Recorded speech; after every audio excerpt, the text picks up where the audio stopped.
Welcome back to the channel. Today we explore a heartbreaking case that turns a family reunion into a scene of tragedy and shock. What should have been a joyous gathering ended in one of the most devastating mass murders Canada has ever witnessed. The impact of this massacre has left a lasting scar, not just on the family involved, but on the entire community, resonating deeply across the nation.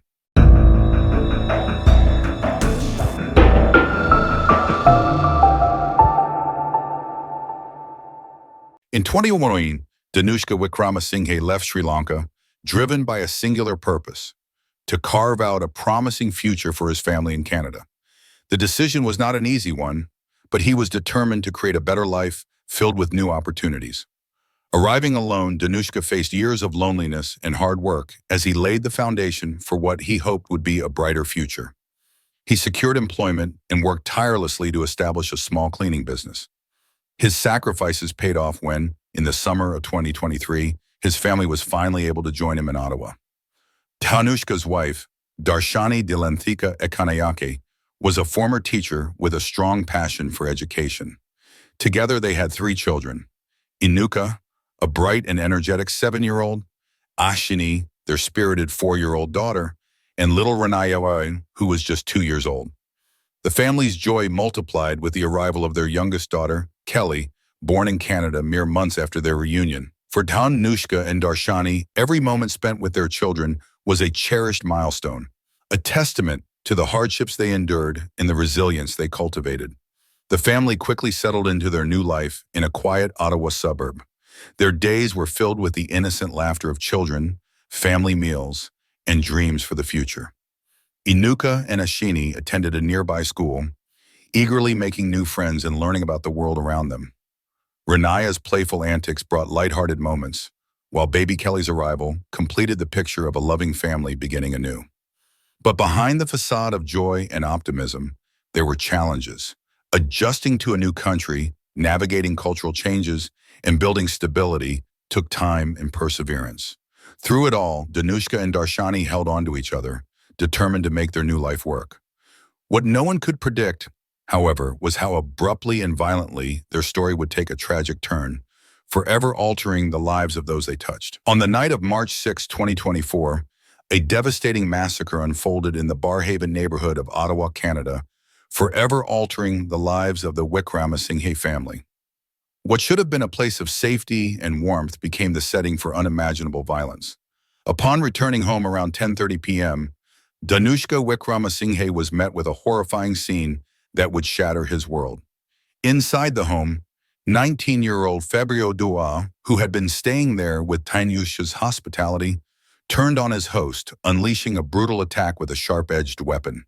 The attack claimed the lives of Dhanushka's wife, 35-year-old Darshani Bambaranayake Gamawalwe, Darshani Delanthika Ekanayake, and their 4 children: Inuka, aged 7, Ashwini, aged 4, Renaya, aged 3, and their youngest Kelly, a mere 2.5 months old. A family friend, 40-year-old Amarakun Mubiayansela Gegamini Amarakun, who was living with the family, also fell victim to the violence. The home, once filled with laughter and hope, was transformed into a nightmarish scene of loss. Febrio De-Zoysa, a 19-year-old at the heart of the devastating massacre, shared a complex relationship with the Wickramasinghe family. He was a former student at Algonquin College in Ottawa, where he first crossed paths with Dhanushka Wickramasinghe. Recognizing De-Zoysa's need for stability after being asked to leave his boarding accommodations, Dhanushka extended an act of generosity by inviting him to live in the basement of his family home. What appeared to be a benevolent act of kindness would tragically have devastating consequences for the family. De-Zoysa's background was marked by increasing signs of isolation and detachment. Upon his initial arrival in Canada, he resided with relatives but soon began cutting off ties, blocking phone numbers and severing social media connections. This gradual withdrawal pointed to deeper psychological struggles and a tendency to isolate himself from those who cared about him. Though those who knew him described him as quiet and reserved, De-Zoysa's behavior reportedly grew more concerning in the months leading up to the horrific incident.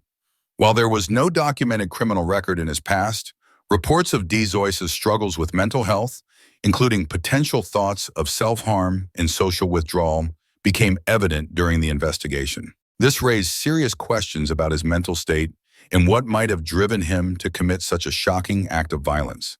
His descent into isolation was underscored by his withdrawal from relatives in the community, as he seemed to distance himself further from those around him. The tragedy was made all the more harrowing, given that De-Zoysa had been treated as a member of the family. Accounts revealed that the Wickramasinghe family, including Dhanushka, had celebrated milestones with him, such as marking his birthday with care and inclusion. This depth of betrayal left the community reeling, grappling with the incomprehensible violence unleashed by someone who had been embraced and welcomed into the family.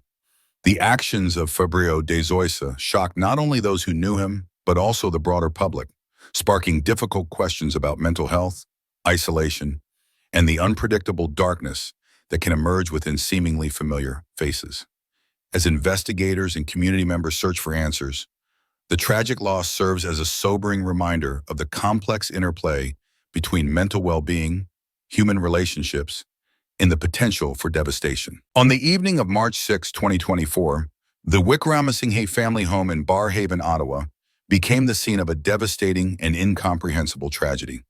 Dhanushka Wickramasinghe, the father and sole survivor of the massacre, returned home around 10:30 p.m., expecting an ordinary evening, only to be thrust into a nightmare of violence. Inside his house, he encountered Febrio De-Zoysa, a 19-year-old whom the family had taken in and offered accommodation.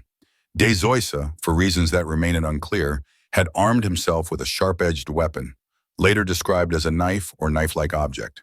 As Dhanushka entered, he was suddenly confronted by De-Zoysa in what would become a life-and-death struggle. The assailant launched a brutal assault, inflicting multiple grievous injuries. Dhanushka suffered deep stab wounds to his face, chest, and back. The ferocity of the attack was evident in the severity of his wounds, with one of his fingers partially severed as he tried desperately to shield himself. Despite the overwhelming pain and the brutal onslaught, Dhanushka managed to escape momentarily. He retreated to a room within the house, locking himself inside to prevent further attacks. Overcome with terror, shock, and the dawning realization of what might have happened to his loved ones, he remained trapped in a state of profound fear and anguish. Eventually, mustering all his remaining strength, Dhanushka emerged from his temporary refuge. Bloodied and desperate, he stumbled outside, screaming for help. His cries shattered the stillness of the night and caught the attention of neighbors, who immediately called emergency services. Responding police units arrived swiftly at the scene, finding Dhanushka critically injured but conscious. He was rushed to a nearby hospital where his condition was stabilized. His physical wounds, however, would pale in comparison to the emotional devastation that would follow. Inside the home, the true horror of the night unfolded. The lifeless bodies of Dhanushka's family lay throughout the residence. His wife, Darshani Banbaranayake Gamawalwe, Darshani Dilanthika Ekanayake, just 35 years old, was among the victims. Their 4 children, Inuka, age 7, Ashwini, age 4, Ranaya, age 3, and their youngest, Kelly, a mere 2.5 months old, were all brutally slain. Each life had been cut short in an act of unimaginable violence. Also among the deceased was 40-year-old Amarakun Mubiayansela Ge Gamini Amarakun, a family friend who had recently been staying with the Wickramasinghe family. The sight inside the home was one of chaos and bloodshed, described as a scene that would haunt even seasoned investigators. Febrio De-Zoysa, the young man responsible for this massacre, was subdued by police at the scene.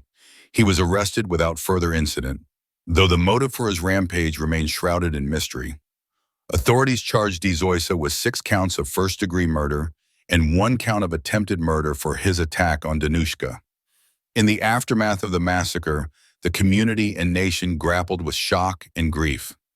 The senseless and extreme violence perpetrated within what was once a loving family home left many searching for answers and a way to comprehend the unfathomable. The story of the Wickramasinghe family, torn apart in an instant, serves as a chilling reminder of the potential darkness lurking behind familiar faces and the fragility of life itself. Darshani was a dedicated mother and a woman of admirable strength and compassion. At 35 years old, she had built a meaningful life centered around her family and cultural roots. Darshani held a degree from Colombo University in Sri Lanka, where she had been a standout student. Prior to moving to Canada, she worked at St. Benedict Model School, where she was remembered as a devoted educator who cared deeply about her students' well-being and academic growth. Her transition to life in Canada was fueled by the dream of providing better opportunities for her children, and she embraced her new life with determination and optimism. Darshani was known not only for her dedication to her family, but also for her generous spirit and warm personality. She was deeply committed to her Buddhist faith and carried a sense of peace and humility in her daily interactions. She often volunteered within her local community, offering support and guidance to fellow immigrants navigating the complexities of resettling in a new country. Darshani was described by friends and family as loving, nurturing, and selfless, a beacon of strength for her family and a valued member of her community. The Wickramasinghe family's move from Sri Lanka to Canada was not just about seeking a brighter future, but also about maintaining their cultural ties and sense of belonging within the diaspora community. The family was well known within Ottawa's Sri Lankan community, actively participating in gatherings and cultural events that allowed them to stay connected to their roots. They were respected and cherished for their kindness, hospitality, and dedication to preserving their heritage while adapting to life in a new country. Through their community involvement, the Wickramasinghe family touched the lives of many, offering support to others who face similar challenges of starting anew in a foreign land.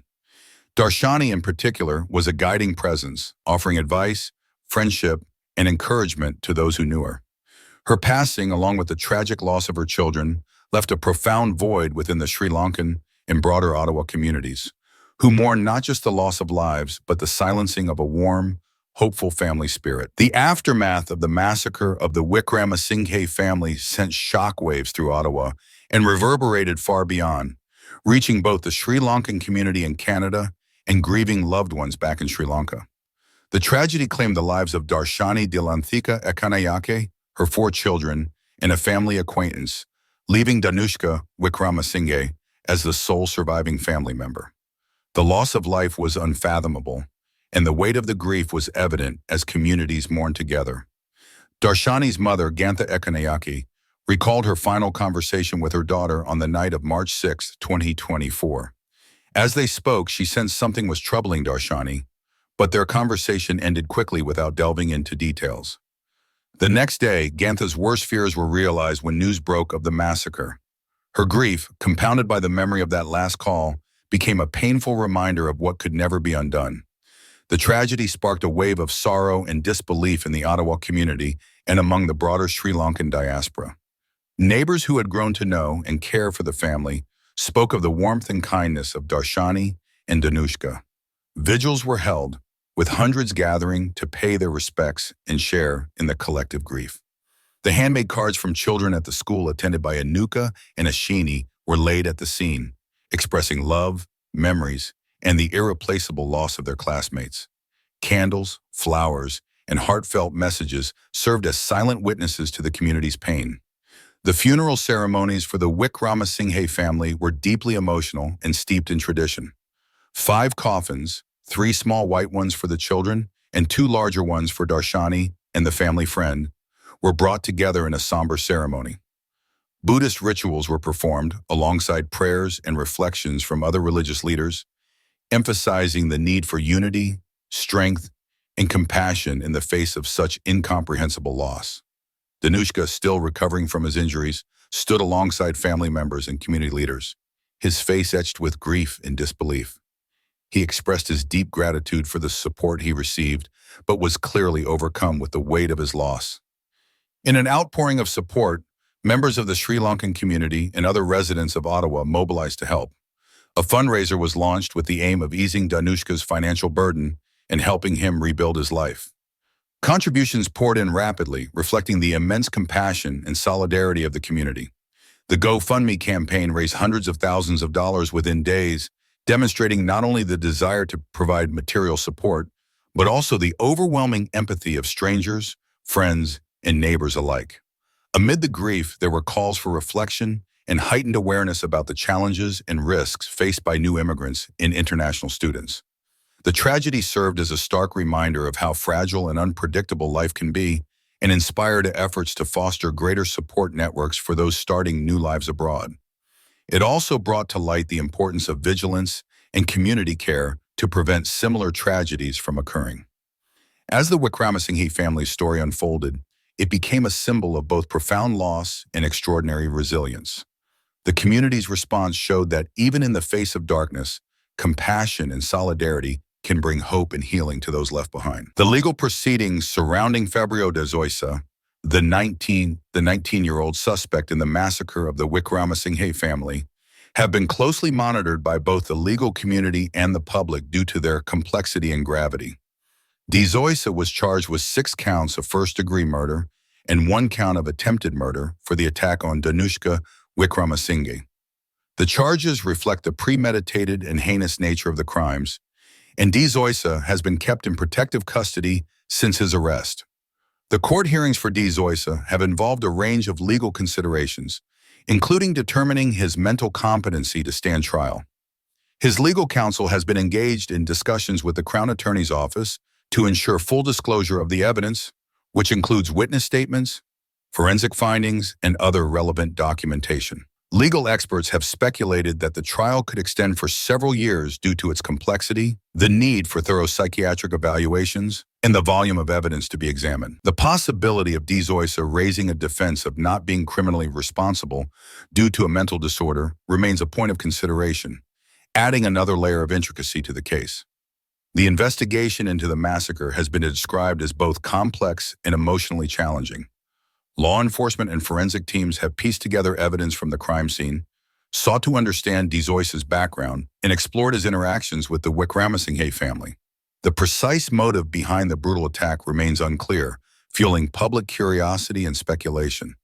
Theories range from psychological instability and social isolation to potential underlying grievances, though no definitive motive has been presented by authorities. Societal discussions about the case have touched on broader issues, such as the challenges faced by new immigrants, the responsibilities of host families, and the potential pressures experienced by young international students in unfamiliar environments. Media coverage and online discussions have highlighted concerns about mental health support, community integration, and the importance of monitoring at-risk individuals. Speculation has also emerged regarding the influence of isolation, cultural displacement, and other social stressors that may have played a role in De-Zoysa's actions. While many questions remain unanswered, the legal proceedings and investigations are ongoing, aiming to uncover the truth behind this tragedy and bring justice to the victims and their surviving loved one. The psychological and social context surrounding the massacre of the Wickramasinghe family has prompted significant speculation regarding the mental health and emotional state of the suspect, Febrio De-Zoysa. Family members and acquaintances described him as a quiet, reserved young man, but there were emerging indications of his struggle with depression and detachment from those around him.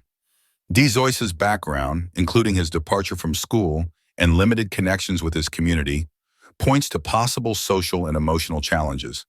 It is unclear whether these challenges were adequately recognized or addressed. His drastic actions have led to public discussions about the critical need for mental health support for vulnerable individuals, especially those navigating significant transitions in new environments. Observers have questioned whether stronger intervention or support systems could have prevented the tragic outcome, underscoring the need for more comprehensive mental health care, especially for immigrants and international students.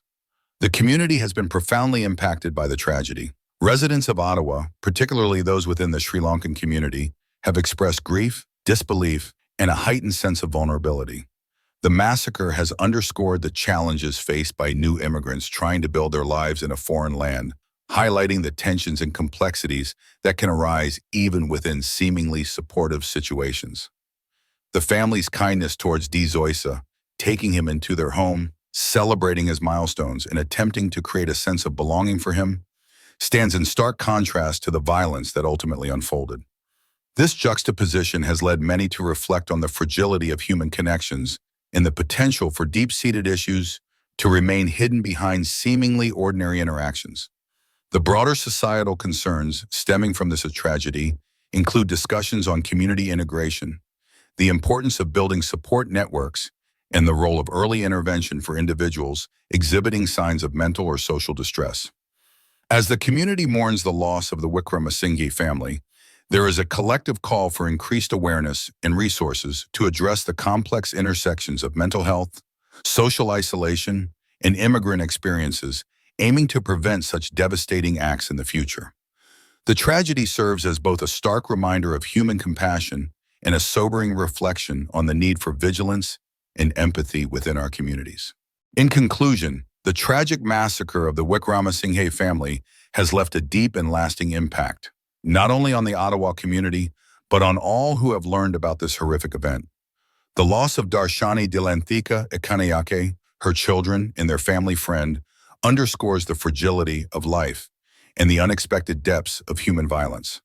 The senseless nature of their deaths is a stark reminder of how acts of kindness can sometimes lead to unimaginable outcomes, highlighting the complexities of trust in human relationships. The ongoing legal proceedings involving Febrio De-Zoysa offer no easy answers, only raising more questions about his motives, mental health, and what might have been done to prevent this tragedy. As investigators continue their work, the community remains vigilant, hoping that justice will bring some measure of closure to those who are grieving. To all those hearing this story, we invite you to reflect on the layers of this tragedy, on the importance of community support, mental health awareness, and vigilance in helping those who may be struggling silently. Share your thoughts, stories, or reflections. This is a conversation that matters for healing, for prevention, and for honoring the memory of those lost.